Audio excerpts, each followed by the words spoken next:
Good evening, ladies and gentlemen, and welcome to yet another great episode of Bahrain Now, your source of local initiatives, happenings, talents, and trends. I'm your host, Bara Abdallah, here to walk you through our exciting lineup of segments and personalities from around Bahrain. So don't go away, we'll be right back.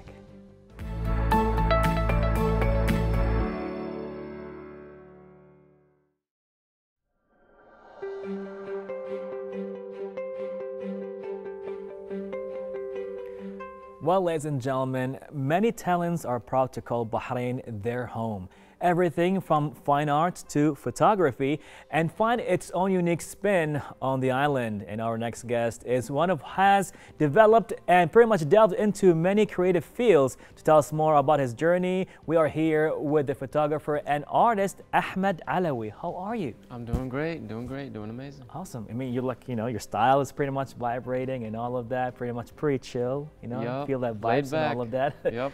Tell us more about your life, pretty much being an artist. How do you get into it? Well, it all pretty much began with the classic pen and paper and sketching and all that. And then later on, I found comfort in this field. It's like self-expression. Right. And with that, I can send messages to the audience through these artistic pieces. And then later on in high school, I found a passion in showing people these pieces and what do they think is portrayed in these art pieces. Right. And later on, after graduating, I found myself inspired by the natural, surreal photography style, using long exposure and mixing it up with self-portraiture. And not a lot of people in Bahrain delve into that field of photography. Okay.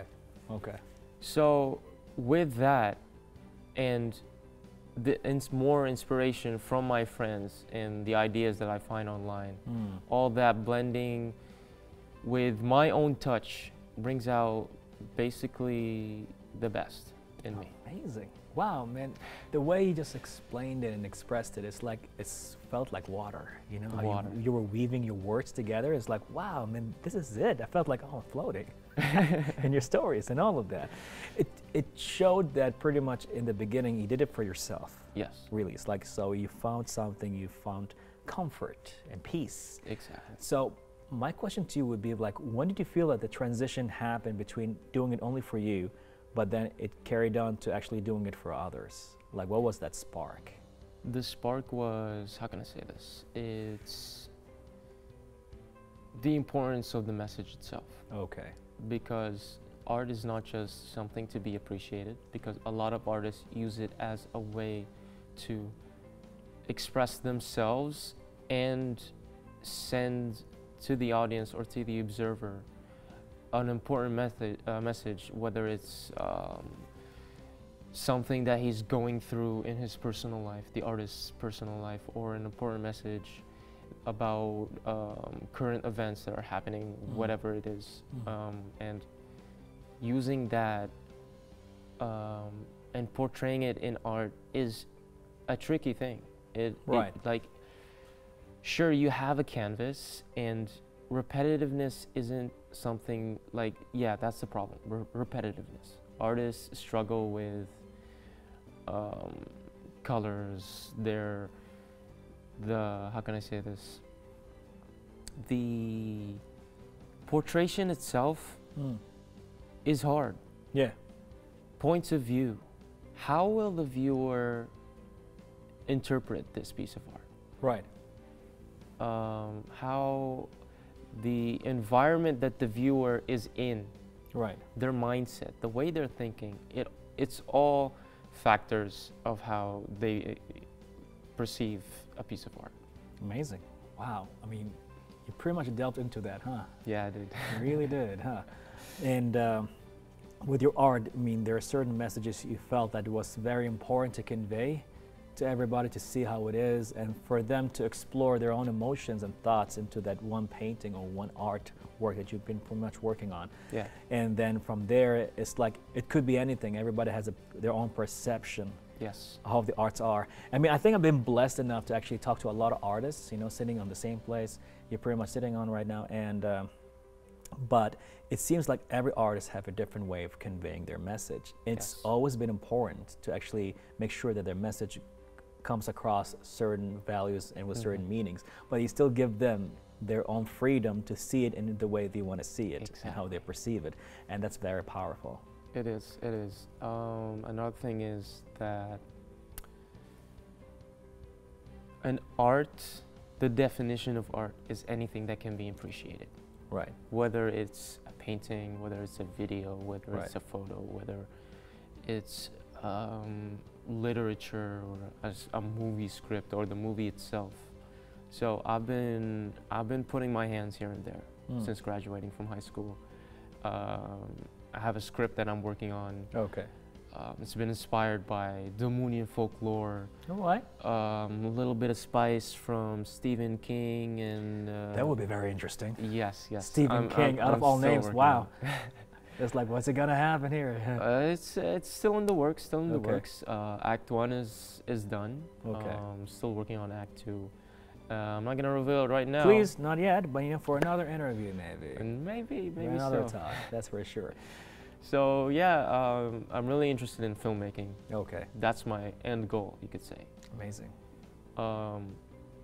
Because the film industry in Bahrain, even though we started it in the Gulf, we're the one who started this filmmaking art. So why not continue what we started? Because I see a lot of movies, especially the ones that we've seen in Bahrain Film Festival. Right.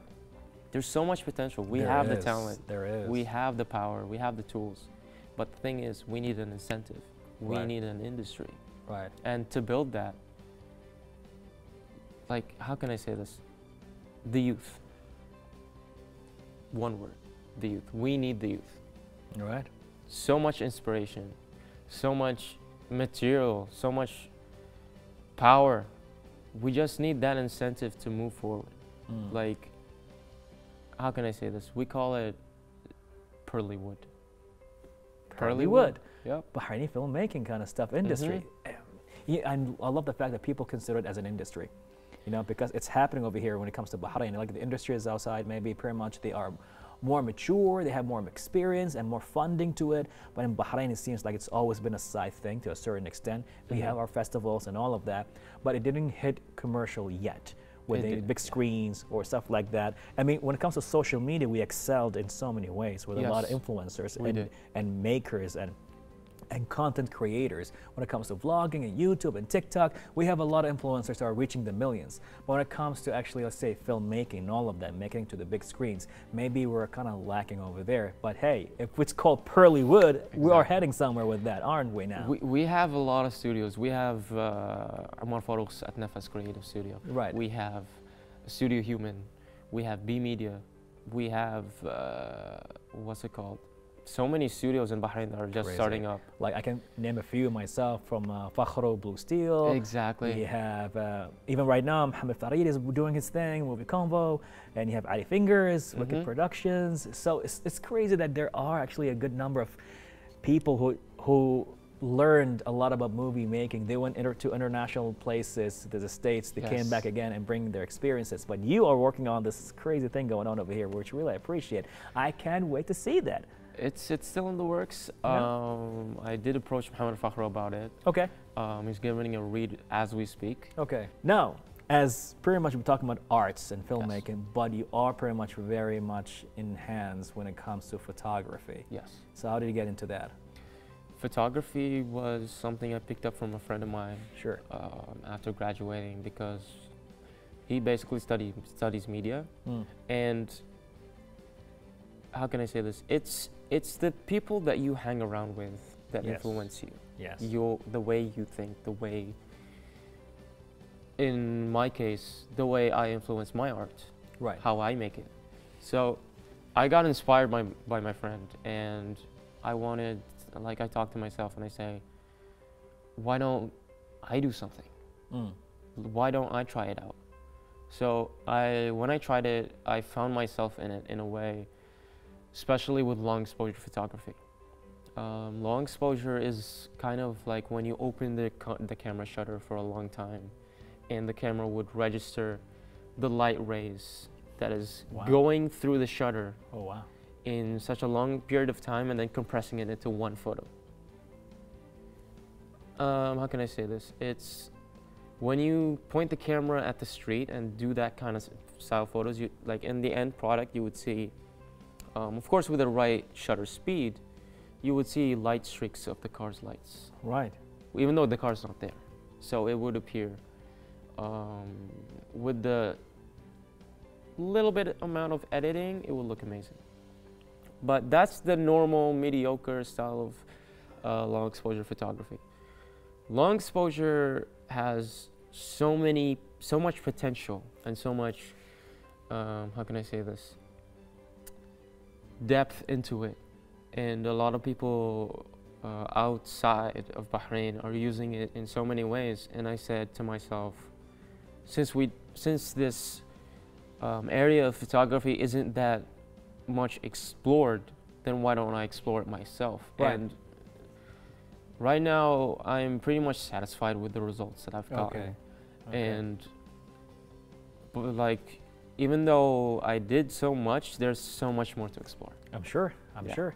So, where are you heading with all of this right now? Where do you see yourself pursuing more? Like, you've reached to a place, I would say, you exploring right now and getting more things taking place in your realm when it comes to photography. But what else are you looking for heading to? I think that with photography, we can use it in light of filmmaking. Okay. Mixing them together, making something that nobody else made, or something that would attract the audience's eyes. Okay. And with photography, long exposure is specifically a lot of potential. Wow. Wow, you really enjoy this, don't you? I do. It shows, man, it shows.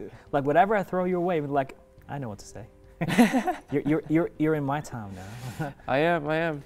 Now, even though we don't want to pretty much shorten it and wrap it up, but it seems like there is a lot to talk about. But if you're gonna leave us like with an advice or a statement or a word of encouragement, what's that gonna be?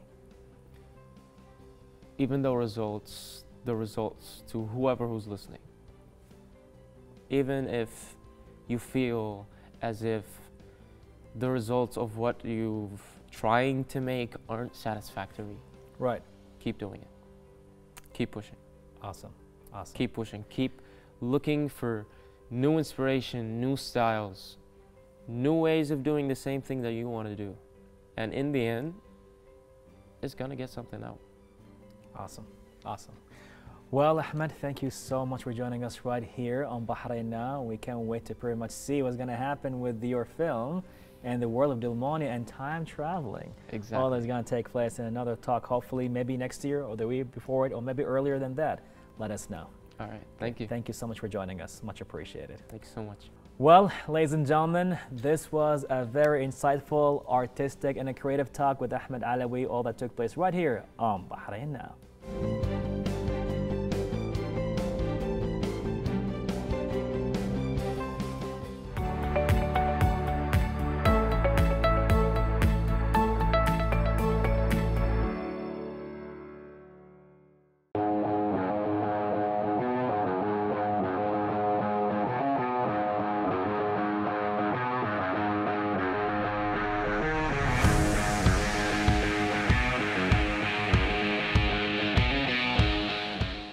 MR7 CrossFit Gym is opening its doors for all different age groups and all kinds of CrossFit activities in one place. Well, I've been here for about 8 to 10 months. It's been a very welcoming environment here with Coach Mohammed, Coach Rashid, and Coach Hassan, the brother of Coach Mohammed. They've been extremely welcoming, they've been extremely friendly with us and professional, as well as on the other side, they were also acting as a family rather than just a, let's call it a user or a customer.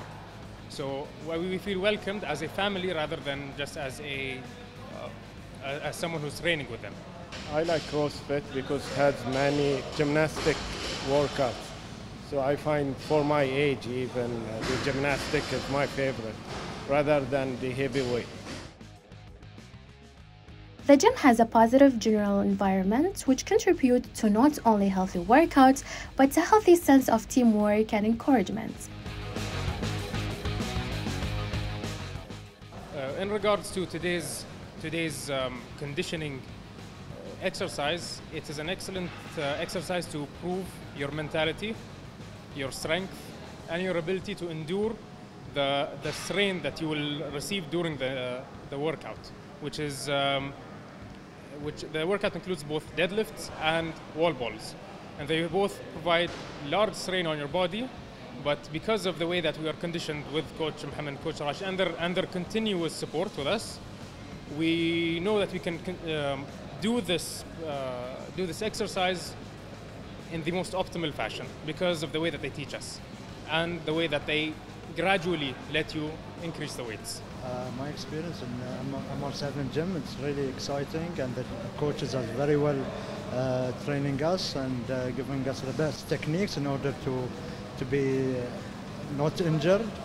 And I've gained a lot of experience in weightlifting and CrossFit in general, and it's a very friendly place to be, and the coaches are very friendly, and our teammates are very friendly. It's a good community to be in.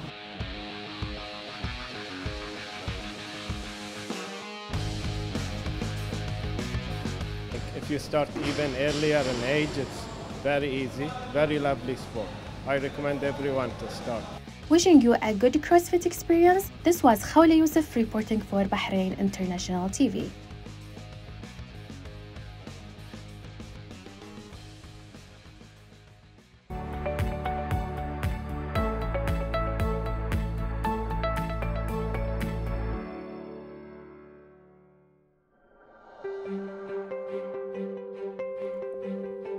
Ladies and gentlemen, we're gonna get a little bit more active right now as MR7 CrossFit Gym brings together a large number of sports enthusiasts from different age groups in one place.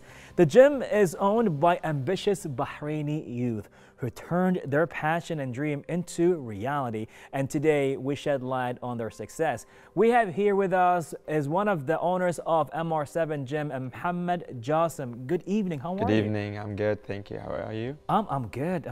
CrossFit, man, it's a lot of work. It's fun. But when I see it, I mean, I burn calories watching you guys work out. Like everyone says that. I goes like, okay, you're not only doing one kind of thing, you're not just like, you know, grabbing a dumbbell, you're not only just going out there and just getting some sweat all together, but you're not only breaking the sweat, you are actually getting the body to tell you, hey, you're gonna move and you're gonna make sure that everything in your body moves. Yeah. So, but before we get into more of the CrossFit and how it became like a phenomenon in Bahrain, everybody's doing it, tell us more about you and the gym and how did you start? I started 2014 as an athlete, like everyone. Okay. I heard about the game a lot. I was like, I went to try it.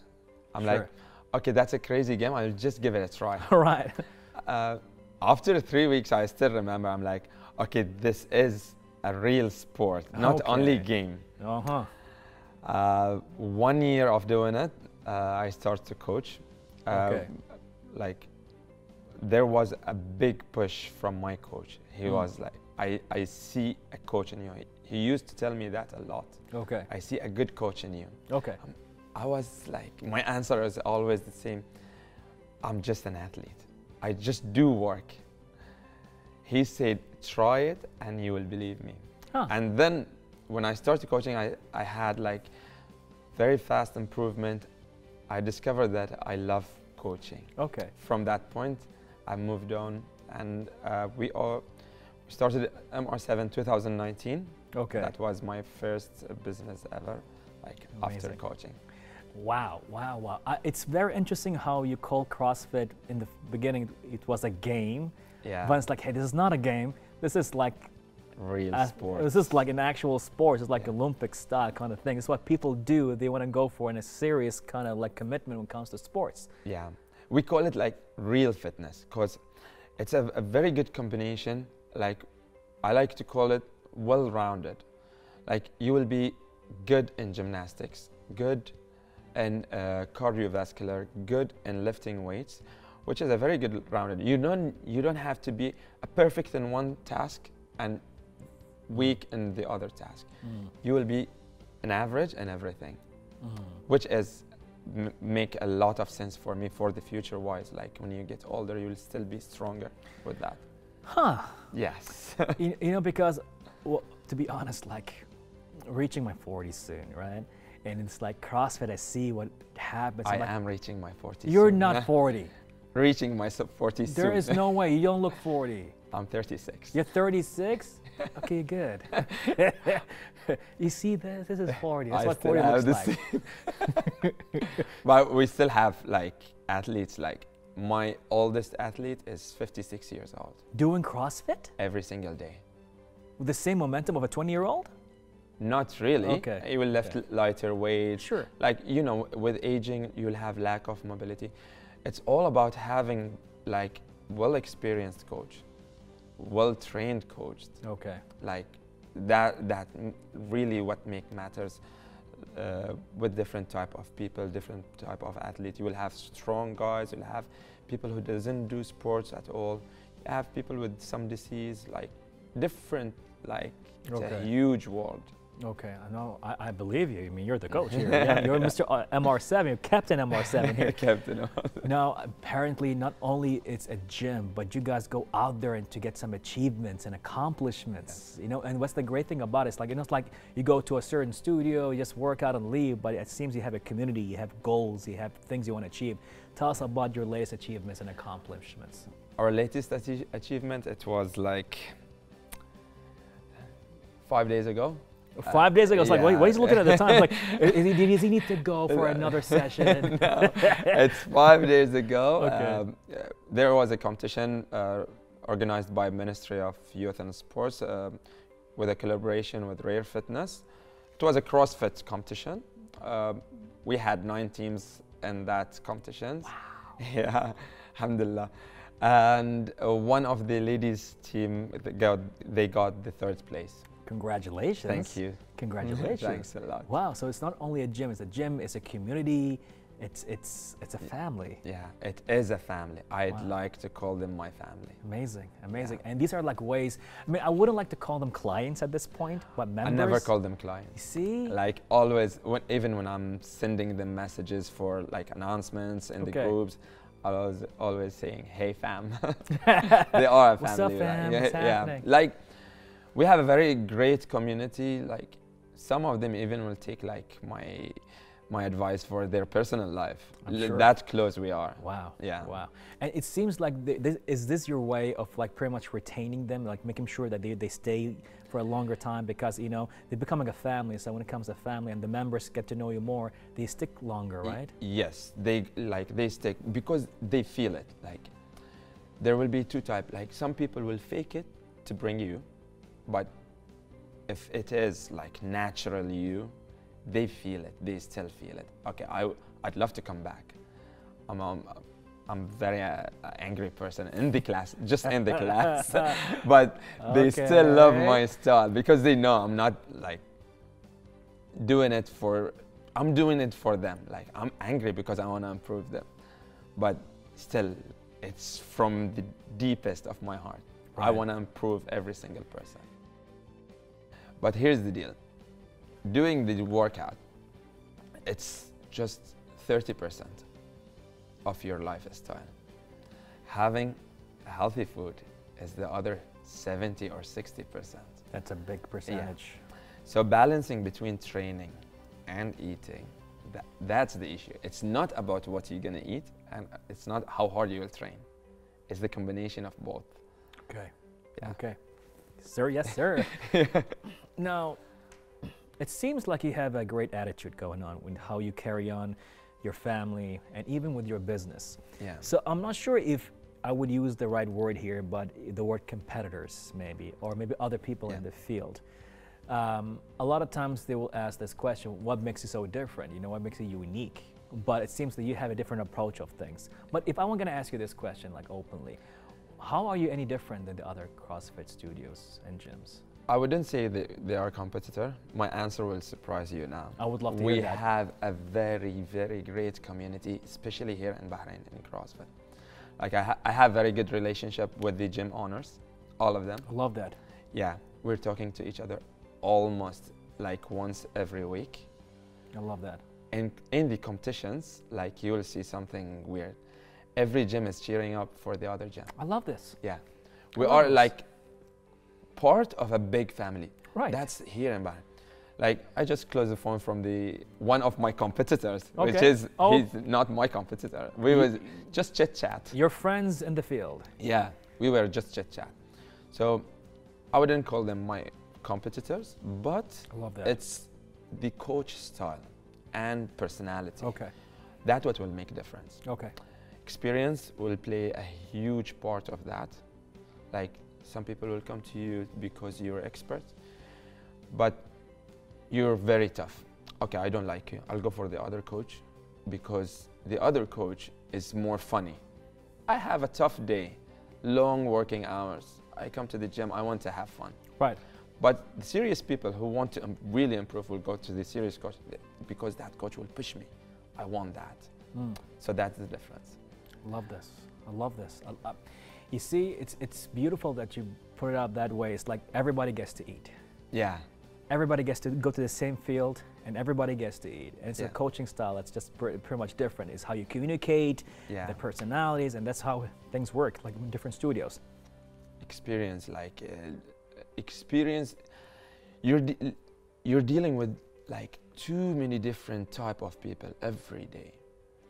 Like, no matter how much I will mention that, like, you will still be surprised. I'm coaching now for almost 9 years. Wow. Yeah, before CrossFit, I used to coach like doing PTs and fitness and bodybuilding. I used to do martial arts. Like, I'm dealing with people almost for 11 years, but I'm still surprised. I still know new type of people that, okay, how to deal with this guy. Right. Yeah. So you'll face different challenges every single day. But I love it. To be honest, I love it. Awesome. Awesome. MR7. I can only imagine or guess what it means. Mr. 7, maybe? MR7 is like, you know, because, you know, when we're going to go with Islamic values, the number 7 is very blessed. Yes. The 7 layers of the sky, the 7 times you're going to go around the house of God, the 7 times you'll do certain things. That's right. But so MR doesn't stand for Mr. 7. No, it's not. So what does it stand for? It's my first letter in my name and my partner, Mohammed and Rashid. Mohammed and Rashid. Yes. Love that. And the number 7 is, did I say? Yeah. I actually did it? Yes. Wow. And I use it, I'll be honest, I use it for the logo, for the spark. Yeah. So it's part of marketing, like to stick in people's head. I like, love that. Yeah. So whenever you will see that spark, the orange spark, oh, that's MR7. I still like some of my clients when they travel here and there, they will take like photos for me for a coffee shop with a spark in it. Oh, that's for you, huh? Like as a joke, but you see, it's a stick in their head. They always remember it. You know what I like about your logo? It brings some kind of anime feel, like Dragon Ball or Marvel. Yeah, we have like too many different styles. Like, I love that. It's like, you know, say MR7, it's like, is that a Marvel superhero? With Goku right now just fly across and all of that? And you can play around it. That's why I designed it, by the way. Okay, I love that. Man, that's a beautiful design. Thank you so But much. if Marvel would pay you $10 million US for that, you might want to sell it. No? I'll think about it. You'll think about it? Wow. Talk about values, man. I love that. I love that. I mean, it's so positive and dynamic to hear what you've been going through and how you brought everything together and you just bring the community together in one place. If you're gonna leave us with one advice, something you want to tell us, a motivation, what's that gonna be? Motivation for clients, family members, advice. I'd always say, like, find something in sports, any type of sports, doesn't matter what is it, that you love and keep doing it. Mohammed, thank you so much. This has been a very insightful and fun talk, and I guess I need to pay you a visit and get myself like with MR7 in my system. You'll love it. It's my pleasure to be here. Definitely. Thank you so much for joining us right here on Bahrain. Thank you. Well, ladies and gentlemen, that was a very active, positive, and yet a fun talk with Mohammed from MR7. All that took place right here on Bahrain Now.